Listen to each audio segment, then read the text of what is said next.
오늘 말씀은 예레미야서 36장 1절에서 8절, 20절에서 26절입니다. 우리 같이 읽겠습니다. 시작. 유다의 요시야 왕의 아들 여호야김 제4년에 여호와께로부터 예레미야에게 말씀이 임하니라. 이르시되 너는 두루마리 책을 가져다가 내가 네게 말하던 날 곧 요시야의 날부터 오늘까지 이스라엘과 유다와 모든 나라에 대하여 내가 네게 일러준 모든 말을 거기에 기록하라. 유다 가문이 내가 그들에게 내리려 한 모든 재난을 듣고 각기 악한 길에서 돌이키리라. 그리하면 내가 그 악과 죄를 용서하리라 하시니라.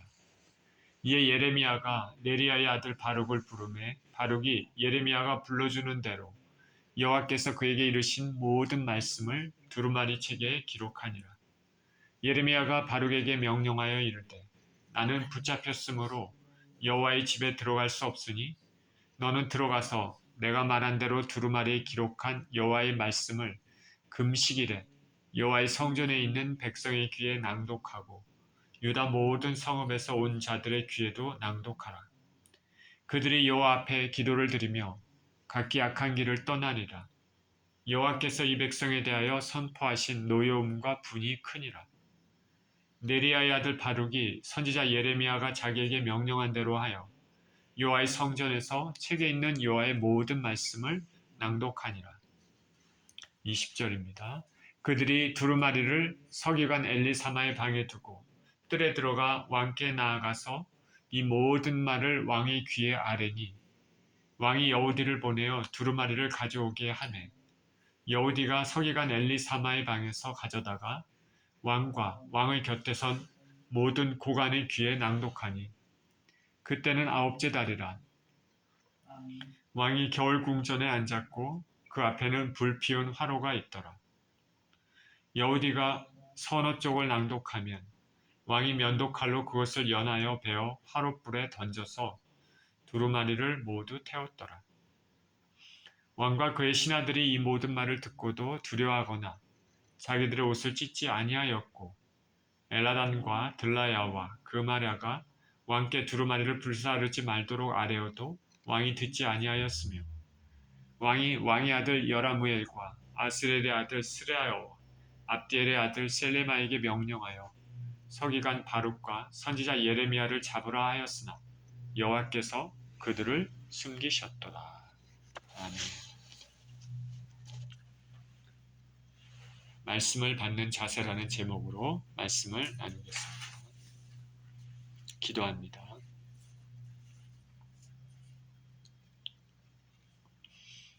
생명의 주님, 감사와 찬양을 드립니다. 오늘 본문의 말씀을 통하여서 주님의 마음을 우리가 알게 하여 주시고 말씀에 반응하는 우리 심령이 될 수 있게 하여 주시며 모든 것을 통해서 하나님이 영광 받으시는 그런 시간이 되게 하여 주시옵소서. 예수 그리스도 이름으로 기도합니다. 아멘.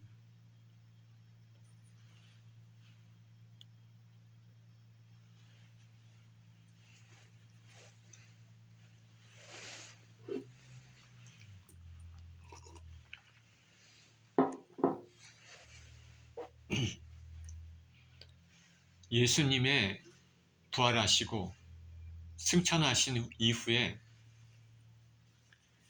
예루살렘은 사도들을 중심으로 교회가 형성되고 확장됐습니다.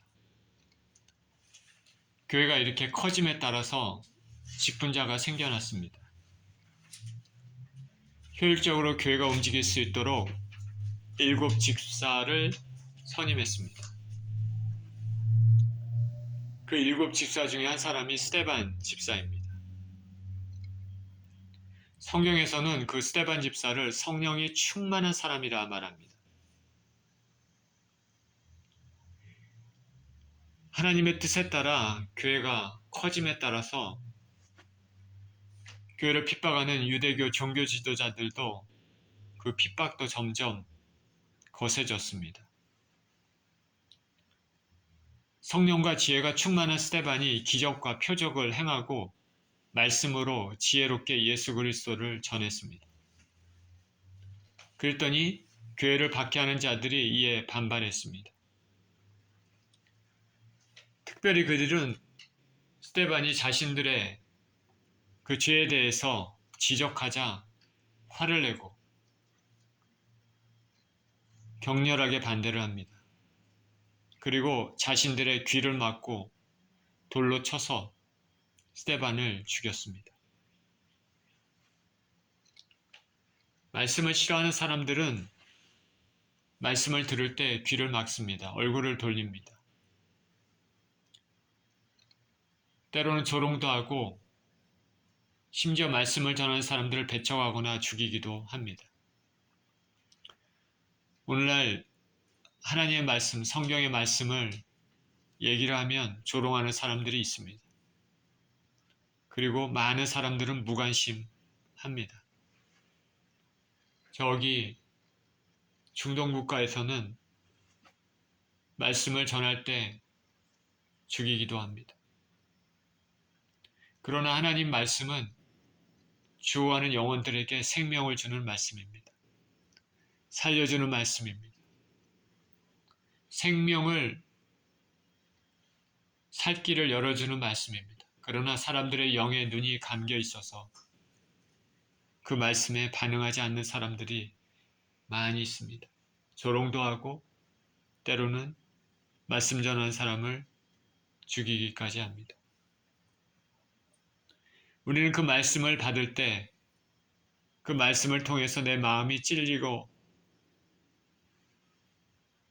불편할 때 우리는 하나님 앞에 회개하고 주님 앞으로 돌아오는 것이 살 길입니다.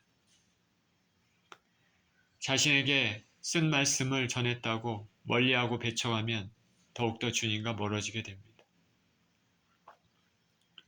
오늘 예레미야서의 본문에 하나님께서는 예레미야를 통해서 예언의 메시지를 주셨습니다.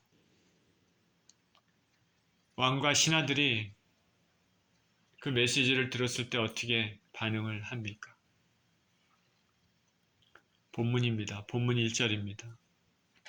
유다의 요시야 왕의 아들 여호야김 제4년에 여호와께로부터 예레미야에게 말씀이 임하니라 이르시되 너는 두루마리 책을 가져다가 내가 내게 말하던 날 곧 요시야의 날부터 오늘까지 이스라엘과 유다와 모든 나라에 대하여 내가 내게 일러준 모든 말을 거기에 기록하라. 유다 가문이 내가 그들에게 내리려 한 모든 재난을 듣고 각기 악한 길에서 돌이키리니 그리하면 내가 그 악과 그 죄를 용서하리라 하시니라. 하나님께서는 유다의 요시야 왕 제4년, 요시야의 아들 여호야김 왕 제4년에 선지자 예레미야에게 이렇게 말씀하셨습니다. 너는 두루마리 책, 두루마리라는 것은 우리 고대 일대 이렇게 두루마리처럼 이렇게 된 종이죠. 거기를 가져다가 요시야 왕 때부터 지금까지 북이스라엘과 남유다와 모든 나라에 대한 하나님의 예언의 말씀을 기록하라 명령하십니다. 그러니까 그 이전부터 하나님께서 요시야 때부터 예레미야에게 계속 말씀하셨다는 거죠. 그 예언의 말씀, 남유다, 북이스라엘, 그리고 주변의 여러 나라들, 그것에 대해서 하나님께서 말씀하신 것을 기록하라. 유다 백성이 혹시 이 예언의 말씀으로 회개의 길에 들어설 수도 있기 때문입니다.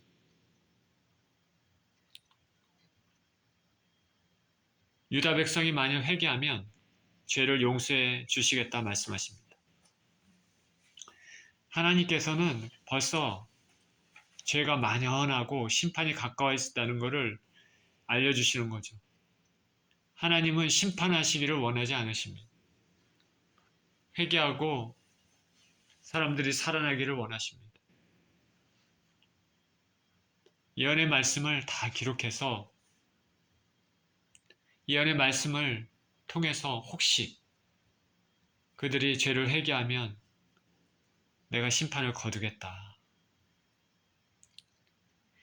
때가 여호야김 왕 4년 때입니다.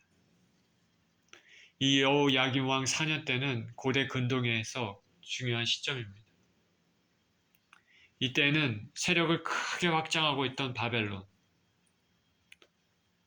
그리고 남쪽의 애굽이 유프라테스 강변 갈그미스에서 패권을 놓고 전쟁을 벌입니다. 두 강대국 사이에 메소포타미아 지역, 고대 근동 지역의 패권을 놓고 한판 붙은 전쟁입니다. 그때 바벨론이 승리를 한 해입니다. 이로써 바벨론은 메소포타미아 지역을 포함해서 유다와 애국까지 위협을 줄 수 있는 고대 근동의 패권국이 되었습니다.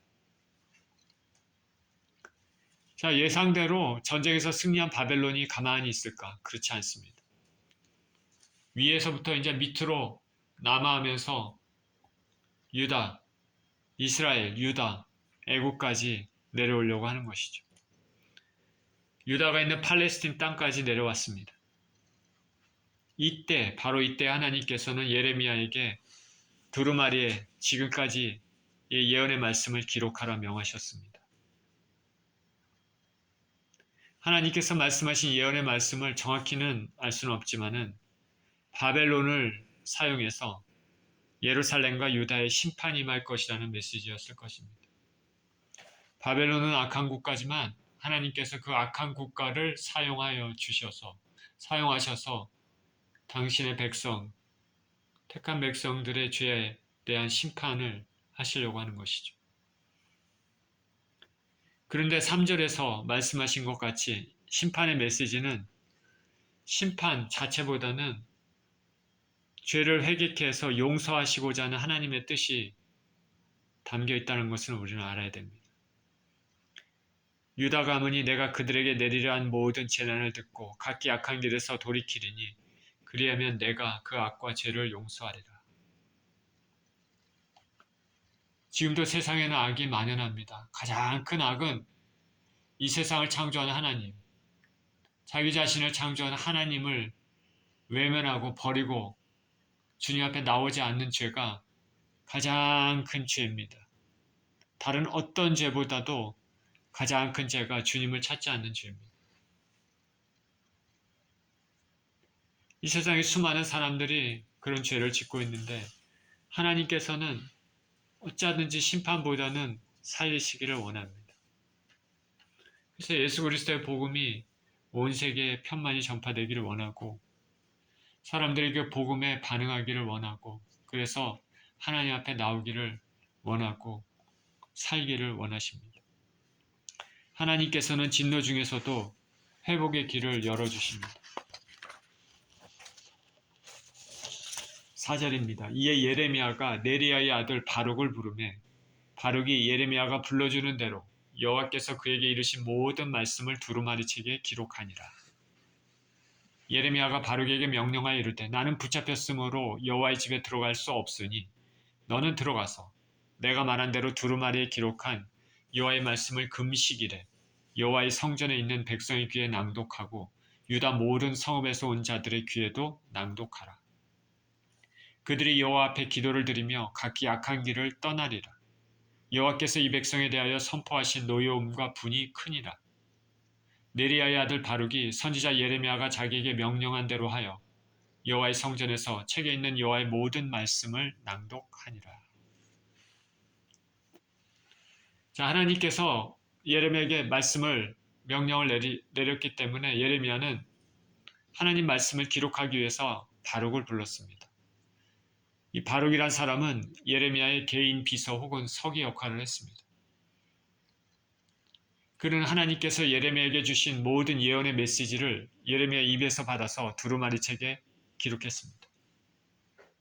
자, 예레미야는 하나님이 자기에게 주셨던 그 예언의 메시지를 말로 얘기하면 바룩은 그 옆에서 흰 두루마리, 백지 두루마리 위에다가 그 말씀을 받아서 기록을 한 것이죠. 이 말씀은 하나님의 영감을 받은 거기 때문에 신적인 권위를 가지고 있습니다. 하나님 말씀입니다. 예레미야는 이렇게 모든 말씀이 기록된 후 바룩에게 말했습니다. 나는 붙잡힌 신세다.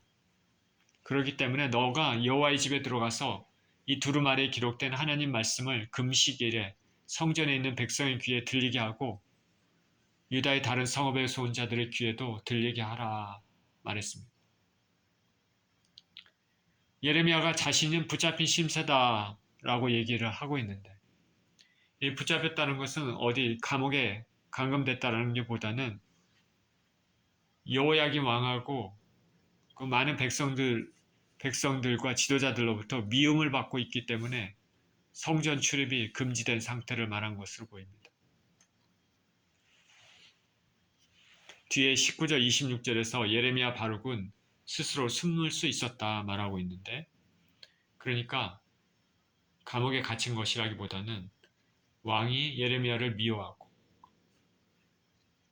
백성의 지도자들도 미워하고 백성들도 예레미야를 미워하니까 예루살렘 성전에 예레미야가 가는 것이 금지됐다. 참 희한합니다. 예레미야 같이 하나님의 진정한 선지자를 왕도 미워하고 지도자들도 미워하고 백성도 미워하는 것이죠. 참 선지자 예레미야는 왕과 지도자들에게 미움을 받았습니다. 하나님의 진정한 메시지를 전하는 참 주의 종들은 예나 지금이나 외로운 길을 갑니다. 그래서 예레미야는 바룩에게 가서 너가 전하라 말합니다. 이 말씀을 금식일에 백성들에게 선포하라. 금식일에는 많은 사람이 모입니다. 큰 효과를 거둘 수 있기 때문입니다. 백성들이 심판의 메시지를 듣고 하나님 앞에 회개할 것을 기대했을 것입니다. 유다 백성의 죄악에 대해 하나님의 노여움이 매우 컸습니다. 당시 상황은 당연히 어수선했죠. 바벨론이 북쪽에서 밑으로 밀고 내려오고 있기 때문에 이제 그 강대국 앞에 풍전등화 상황입니다. 나라가 어수선하고 참 전쟁의 잿더미에 곧 고통받을 수 있는 그런 상황이죠. 이에 아마도 왕과 방백들이 금식을 선포하면 유다 백성들이 성전에 모이게끔 그래서 모여서 기도하게끔 한 것으로 보이는 것입니다. 금식을 하면서 하나님께 기도하자. 근데 참 아이러니하죠. 왕과 백성들은 하나님 말씀은 순종하지 않으면서 금식을 하고 기도를 한다. 하나님의 말씀을 진정으로 전하는 예레미야를 배척하고 말씀을 귀하게 여기지 않으면서 성전에 모여서 살기 위하여 기도를 한다. 아이러니합니다. 슬프게도 오늘날에도 이런 식으로 신앙생활하는 사람들이 있습니다. 그래서 우리 주님께서도 그 복음서에서 이렇게 말씀하셨습니다. 마태복음 5장 23절 24절에 그러므로 예물을 제단에 드리려다가 거기서 내 형제에게 원망 들을 만한 일이 있는 것을 생각나거든 예물을 제단 앞에 두고 먼저 가서 형제와 화목하고 그 후에 와서 예물을 드리라. 자, 예배를 드리고 제사를 드리는 것도 중요하지만 그보다도 우리의 마음과 삶이 하나님 앞에 먼저 올바른가 그렇지 않은가가 더 중요하다라는 것이죠. 사무엘상 15절 22절에도 사무엘이 이르되 여호와께서 번제와 다른 제사를 그의 목소리를 청종하는 것을 좋아하신 같이 좋아하시겠나이까. 순종이 제사보다 낫고 듣는 것이 숫 양의 기름보다 낫다라고 말합니다. 자, 이거는 우리가 잘 알아야 됩니다. 바리새인들이 강구하고 있던 것들이 이런 것들이죠. 우리가 예배 형식이 있고 예배를 드리고 간절한 마음으로 드리는 건 참 좋습니다. 그런데 죄된 심령과 그 부분을 해결하지 못하고 남을 해코지하고 남을 미워하고 남을 죽이고 남을 살인하고 횡령하고 했던 모든 것들에 대하여 해결하지도 않으면서 하나님 앞에 나와서 기도하고 예배한다는 것은 하나님이 받으시기가 참 힘드신다는 것이죠. 하나님 말씀에 먼저 순종하는 것이 중요하다.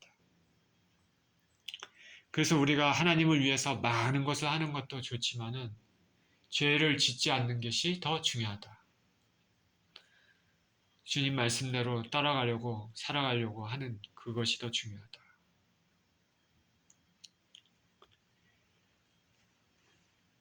자, 예레미야가 바룩에게 자, 성전에서 사람들 모일 텐데 말씀을 낭독해라 그랬습니다. 그래서 바룩은 예레미야가 시킨 대로 여호와의 집에서 두루마리에 기록된 하나님의 말씀을 백성들 앞에서 낭독했습니다. 심판의 메시지입니다. 이 메시지를 들은 백성들은 어떤 반응을 보였을까?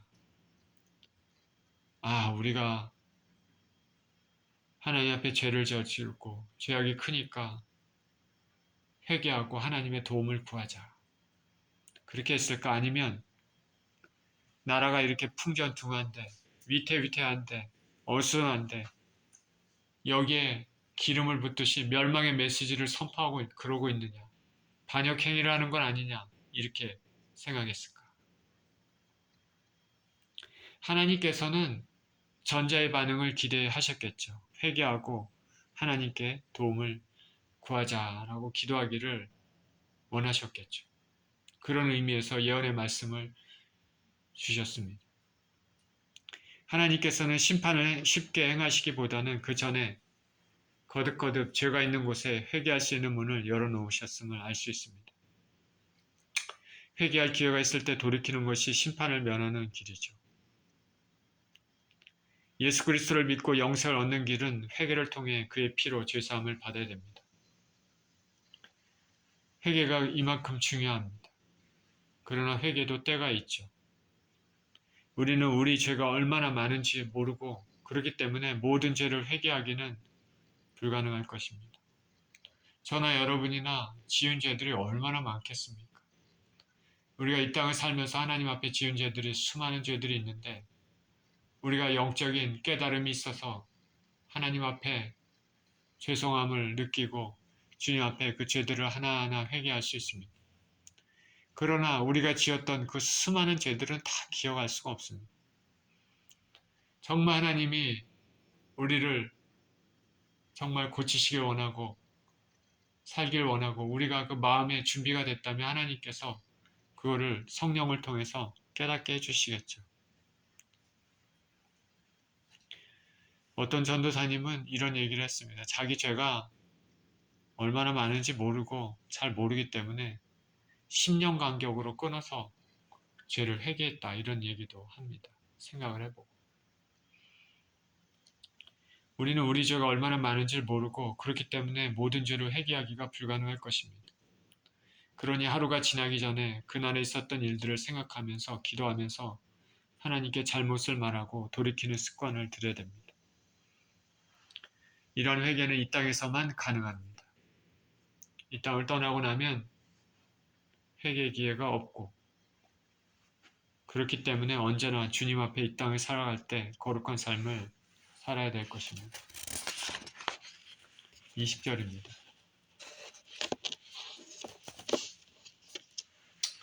그들이 두루마리를 서기관 엘리사마의 방에 두고 뜰에 들어가 왕께 나가서 이 모든 말을 왕의 귀에 아뢰니 왕이 여우디를 보내어 두루마리를 가져오게 하매 여우디가 서기관 엘리사마의 방에서 가져다가 왕과 왕의 곁에 선 모든 고관의 귀에 낭독하니 그때는 9째 달이라. 왕이 겨울 궁전에 앉았고 그 앞에는 불피운 화로가 있더라.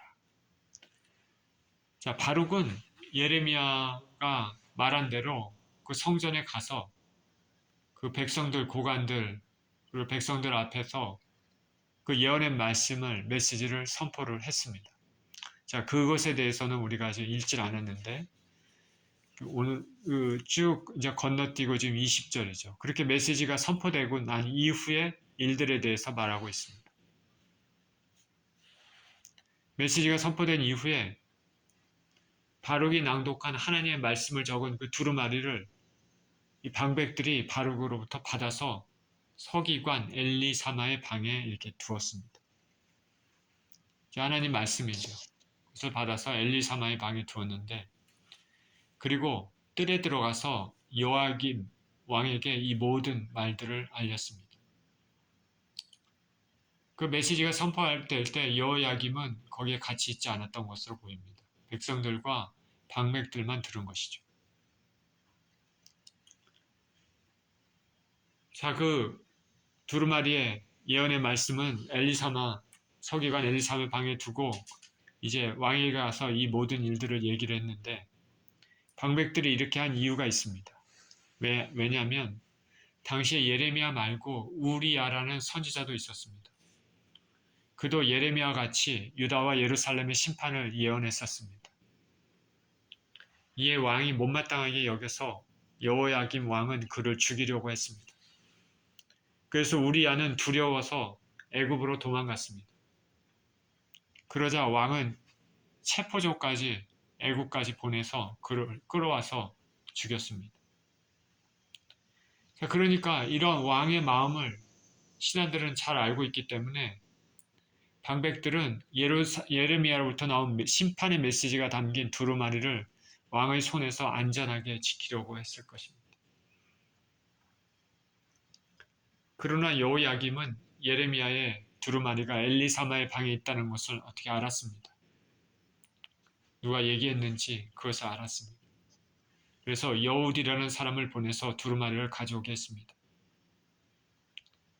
왕의 손에서 두루마리를 지키려고 했던 노력은 이제 소용이 없게 됐습니다. 여우디는 왕과 모든 고관 앞에서 두루마리에 적힌 하나님의 심판의 메시지를 이제 낭독했습니다. 시기는 9째 달이라 말합니다. 때는 9째 달. 유대 달력으로 9월. 9월은 현재 달력, 우리 달력으로 11월, 12월에 해당합니다. 그러니까 겨울입니다. 왕과 신하들이 겨울 궁전에 있었습니다. 그리고 그 앞에 불피운 화로가 있었습니다. 23절입니다. 여우디가 선호 쪽을 낭독하면 왕이 면도칼로 그것을 연하여 베어 화롯불에 던져서 두루마리를 모두 태웠더라. 왕과 그의 신하들이 이 모든 말을 듣고도 두려워하거나 자기들의 옷을 찢지 아니하였고, 여우디가 왕과 신하들 앞에서 두루마리 예언의 말씀을 낭독했습니다. 3장, 4장 이렇게 낭독하고 나면 왕은 그 낭독한 그것을 받아서 면도칼로 그것을 뱁니다. 그리고 화롯불에 던져 태워버렸습니다. 그리고 또 3장, 4장 낭독하면 또 그것을 칼로 베어서 화로에 집어넣어 태웠습니다. 이런 식으로 말씀이 적힌 두루마리를 모두 태웠습니다. 메시지를 듣고 3장, 4장 들으면 칼로 베어서 태워버리고, 다시 또 3장, 4장 들으면 또 칼로 베어서 태워버리고, 끝까지 다 듣고 모두 태워버렸습니다. 심판의 메시지를 받아들이지 않으려고 하는 것이죠. 그리고 예레미야를 모욕하고 무시하려고 한 것이죠. 그리고 태운다는 말을 통해서 심판의 메시지를 무력화시키고자 하는 의도도 있었을지 모릅니다. 여호야김 왕이 하나님 말씀을 칼로 잘라서 불에 던져 태웠다는 것은 하나님에 대해 전혀 두려움이 없는 사람임을 나타냅니다. 여러분은 성경책을 읽다가 그 말씀이 내게 듣기에 싫은 말씀이라고 찢어서 불에 태울 수 있을까? 성경 말씀을 읽는데 나에게 전혀 도움이 되지 않는다고 그것을 찢어버릴 수 있을까? 심지어 불에 태울 수 있을까? 성경의 몇몇 유다 왕들은 하나님 말씀을 들었을 때 자신의 옷을 찢고 겸손히 행했습니다. 근데 여기 여호야김 왕은 하나님에 대한 두려움이 전혀 없습니다. 하나님의 심판이 때가 아주 가까웠다는 것을 알 수 있죠. 여호야김 왕의 바로 윗대 자신의 아버지 요시아는 율법책의 낭독을 들었을 때 자기 옷을 찢고 겸손한 모습을 보였는데 그것과 대조를 이루고 있습니다. 자기 아버지는 믿음의 사람인데 아들은 그렇지 못합니다. 왕의 이런 행동에 대해서 신하들이라도 온전해야 되는데 대부분의 신하들이 왕과 같이 하나님을 경외하지도 않고 자기 옷도 찢지 않았습니다. 여호야김은 이러한 왕이고 신하들도 하나님을 경외하지 않았기 때문에 유다는 국가의 마지막 운명을 맞이하는 길에 위태하게 서 있습니다. 왕과 신하들이 의지하는 건 하나님이 아닙니다. 그들이 의지하는 것은 자신들의 남쪽에 있는 애굽입니다. 이 애굽이란 나라가 자신들을 도와줄 것이다. 애굽이란 나라가 바벨론으로부터 자신들을 구원해 줄 것이다. 인간적인 기대를 하고 있었습니다. 그러나 하나님은 누누이 말씀하셨습니다. 애굽을 의지하지 말라. 애굽은 갈대 지팡이와 같다. 애굽을 의지하면 의지할수록 부서지며 갈대 지팡이는 힘을 주면은 뚝 부러지지 않습니다. 그리고 거기에 살에 찔려 들어가는 것이죠. 우리의 삶에도 위기가 닥쳤을 때 하나님께 먼저 기도하고 하나님 의지하는 것보다는 인간적인 도움만을 구하게 되면 낭패를 당하게 될 수 있다는 것을 알 수 있습니다. 25절입니다. 엘라단과 들라야와 그마랴가 왕께 두루마리를 불사르지 말도록 아레오도 왕이 듣지 아니하였으며 왕이 왕의 아들 여라무엘과 아스리엘의 아들 스라야와 압디엘의 아들 셀라마에게 명령하여 서기관 바룩과 선지자 예레미야를 잡으라 하였으나 여호와께서 그들을 숨기셨더라. 대부분의 많은 신하들이 신앙을 저버렸지만은 몇몇 신하 엘라단, 들라야, 그마랴는 왕에게 두루마리를 불사르지 말도록 아랬습니다. 이들은 위험을 무릅쓰고 왕의 잘못된 행동을 막으려고 했습니다. 이들은 그래도 예레미야가 하나님의 참 선지자임을 알았던 것입니다. 그러나 여호야김은 그 말을 듣지 않았습니다. 두루마리를 태운 것도 모자라서 사람들을 시켜 그것을 기록한 서기관 바룩 그리고 선지자 예레미야를 잡으라 명령했습니다. 나라의 멸망을 부추긴 놈들이다. 그렇게 생각한 것이죠. 그러나 하나님께서는 이미 이들을 찾을 수 없도록 숨기셨다 말합니다. 그래서 예레미야와 바룩은 당분간 왕의 위협에서 벗어날 수 있었습니다.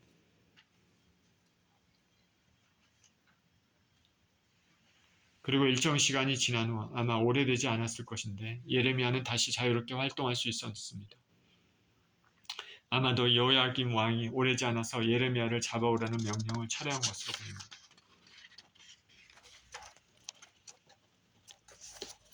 오늘 말씀에서 여호야김은 두루마리에 적혀진 하나님 말씀을 싫어해서 불에 던져 태워버렸습니다. 그리고 선지자 예레미야와 바룩을 잡으라고 명령했습니다. 우리는 말씀을 들을 때 어떻게 반응할까요?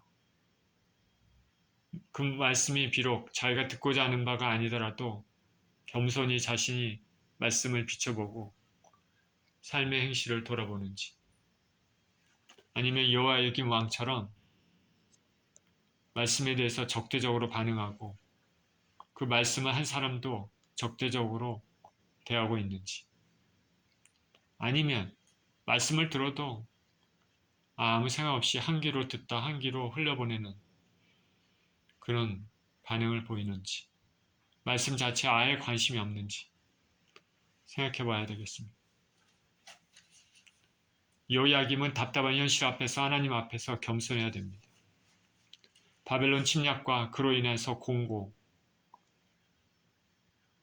포위가 됐으므로 성 안에 빵도 없고 물도 없고 참 힘든 그런 죽음의 상황에서 나라의 운명은 이것이 바로 죄로 인한 결과임을 인정하고 하나님 앞에 회개해야 됐습니다. 제가 분명히 말씀드리지만 하나님은 회개하는 자를 결코 외면하지 않으십니다.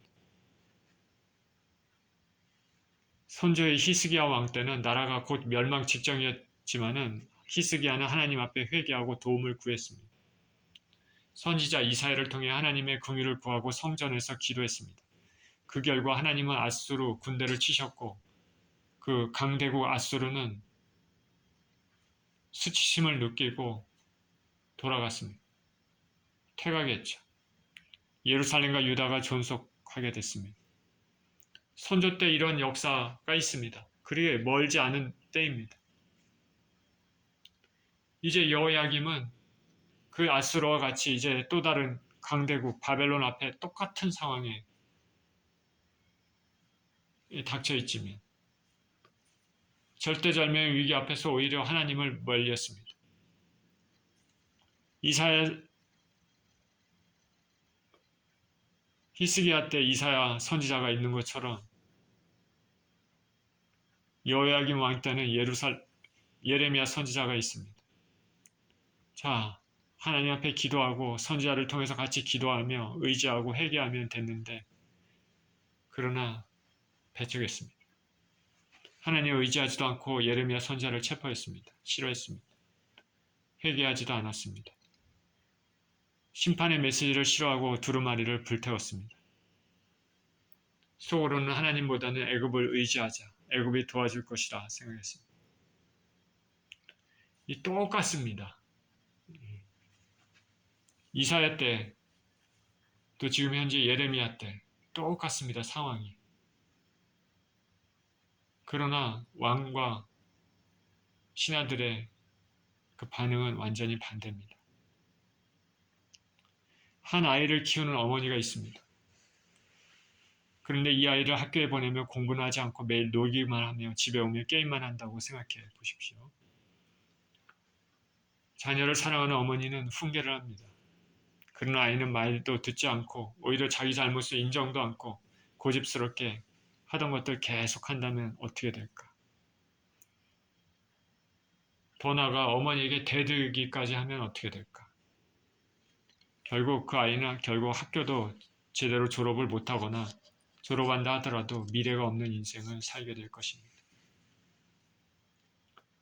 누군가를 통해 하나님께서 나의 부족함, 잘못, 죄를 지적한다면 마음이 불편해도 겸손히 그 말을 청정하며 바른 삶으로 돌아와야 합니다. 교회 강단에서 선포된 말씀이 나의 죄를 드러내고 마음이 불편하더라도 말씀을 달게 받는 회개의 기회로 삼아야 되죠.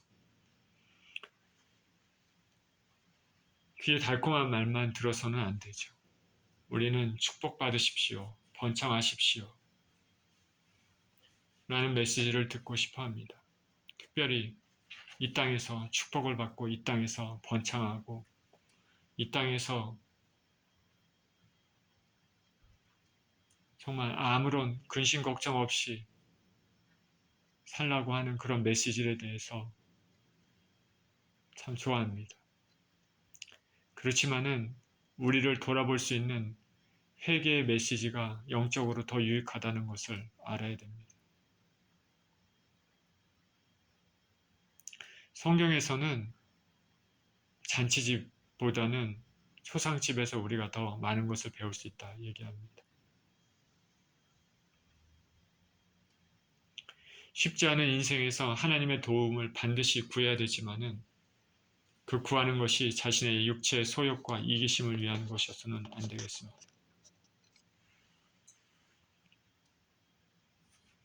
주님으로부터 받는 위로가 우리에게는 진짜로 필요합니다. 그러나 그 위로도 좋지만 무엇보다도 중요한 것은 하나님 앞에 우리 삶이 거룩하고 바른 삶이 되어야 된다는 것입니다.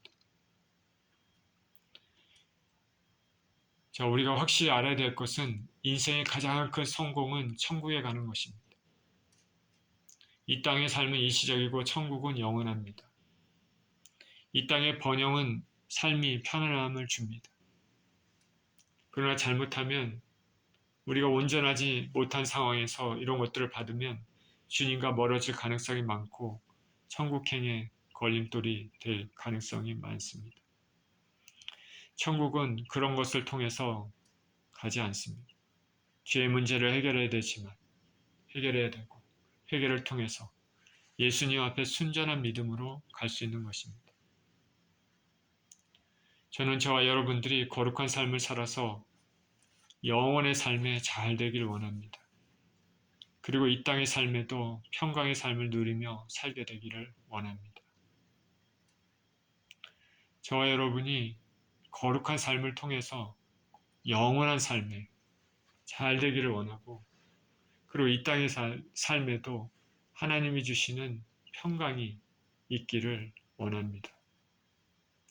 하나님은 우리를 사랑하시고 자신의 자녀들이 잘 되기를 원하십니다. 이것은 확실합니다. 하나님은 저와 여러분들이 거룩하게 되어 영원히 하나님과 함께 천국에서 복락을 누리며 살기를 원하십니다. 그걸 이루기 위해 성경 말씀을 통해 우리를 교훈하며 진리를 보여주고 우리가 말씀에 순종하며 복받기를 원하십니다.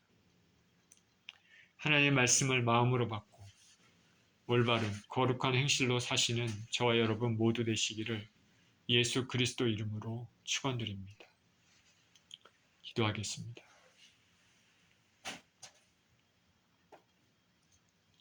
하나님 아버지, 감사와 찬양을 드립니다. 오늘은 예레미야를 통하여서 백성과 고관들과 왕들에게 하나님께서 심판의 메시지를 선포하셨습니다. 심판의 메시지는 그들을 심판하겠다는 것보다는 먼저 그들이 그 메시지를 듣고 회개하며 살려주시겠다고 하는 하나님의 뜻이 먼저 담겨 있습니다. 그러나 왕과 신하들은 하나님의 말씀을 싫어하고 말씀을 또 불에 태워 없앴습니다. 오히려 인간적인 도움을 의지하고 세상적인 도움을 의지하며 하나님을 배격했습니다. 하나님 아버지, 저희들은 참으로 부족하고 연약한 인생들이지만 영적으로 지혜로운 사람이 되게 하여 주시옵시고 하나님의 말씀에 올바로 반응하게 하여 주시옵시고 우리가 이 땅을 살아갈 때 말씀을 통해서 우리 마음에 찔린 바가 있다면 그것을 마음으로 받아들이며 회개하고 온전한 심령으로 아버지 하나님 변화받고 회개하며 고침받아 새롭게 주님 앞에 나아갈 수 있는 심령이 되기를 원합니다. 하나님 아버지, 우리는 죄인임을 고백을 드립니다. 하나님, 우리가 온전한 심령으로 말씀을 받고 반응할 수 있게 하여 주시옵시고 이 시간 다시 기도하오니 우리 심령과 우리 입술과 우리 마음과 우리 행동과 우리 눈과 우리 손과 발을 통하여서 행했던 그런 죄들을 아버지 용서하여 주시옵시고 예수 그리스도의 피로 씻어주셔서 정결하고 깨끗한 심령으로 하나님 앞에 다시 새로운 마음으로 나아갈 수 있는 우리 되게 하여 주셔서 새롭게 아버지 또 한 주간을 출발하며 살아가게 하시고 주님과 동행하며 한 주간을 살아가게 하여 주시고 주님께서 주시는 평안으로 한 주간을 살아가게 하여 주시며 주님께서 지켜주시는 그 은혜로 한 주간을 살아가게 하여 주시고 주님께서 공급해 주시는 그 은혜로 한 주간을 살아가게 하여 주셔서 한 주간이 하나님과 동행하는 그 기쁨의 한 주간이 되게 하시고 한 주간이 주님께 순종하는 그런 귀한 한 주간이 될 수 있도록 축복하여 주시옵소서. 감사드리며 우리 주 예수 그리스도 이름으로 기도합니다. 아멘.